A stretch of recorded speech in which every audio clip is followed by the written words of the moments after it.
રાજકોટની બેઠકના ભાજપના ઉમેદવાર પુરુષોત્તમ રૂપાલા સામે ક્ષત્રિય સમાજ દ્વારા સમગ્ર ગુજરાતભરમાં વિરોધ પ્રદર્શન કરવામાં આવી રહ્યું છે અને જુદા જુદા આંદોલન કાર્યક્રમો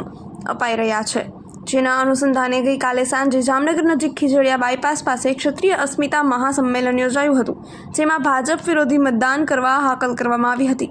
ગઈકાલે યોજાયેલા મહાસંમેલનમાં ક્ષત્રિય સમાજના રમજુભા જાડેજા, પીટી જાડેજા,